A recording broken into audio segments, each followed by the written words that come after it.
今日嚟到奇安商城睇我哋一個中山108天頤，今日交低一個3棟嘅單位啦，而且我哋呢個位置係我哋中山地鐵上蓋嘅單位嚟嘅，隔籬就係我哋一個水景瀑布日和大堂啦，係中山少有嘅景象之一啦。咁啊，如果我哋地鐵開通嘅話，喺呢度只需要15分鐘就可以去到我哋一個中山國大站啦，25分鐘可以去到蘭站，40分鐘可以去到我哋深圳灣地鐵口啦。衣食住行呢度非常之方便，跟住我哋鏡頭睇睇呢個屋苑係點樣嘅先。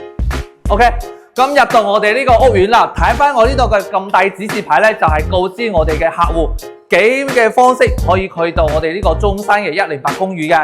咁可以去卡境直通巴啦、自駕出行啦、輕軌高鐵，從過輪渡港口嘅。咁啊，再入到翻睇翻我呢個單位，呢個係一個672尺嘅單位，可以做到3房嘅，而且係個 loft 一個公寓嚟嘅。咁一入到眼嘅係我哋一個左手邊啦，係一個乾濕分離嘅一個洗手間。咁再睇到係一個咁大嘅廚房，見過未？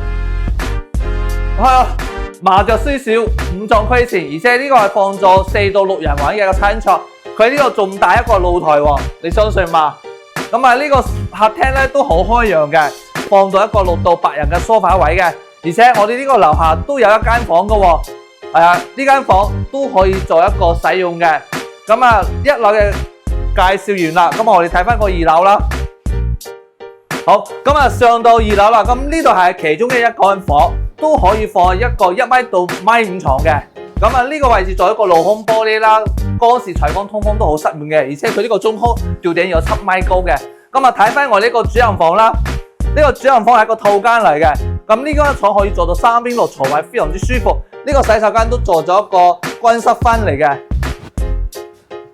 咁啊呢個單位就已經介紹完啦。睇完屋，睇翻我哋嗰個園林啦。咁我呢度都係有泳池嘅，呢度園林綠化都係非常之靚仔嘅單位啦。咁望翻我呢兩棟，依家最售嘅3棟單位啦。依家係低總價、低首付，非常之靚仔，衣食住行非常之配套方便，5分鐘就可以去到我哋個 City 同富入城嘅開車，而且樓下都有中港直通巴士。如果有興趣嘅，嗱聲搵我啦。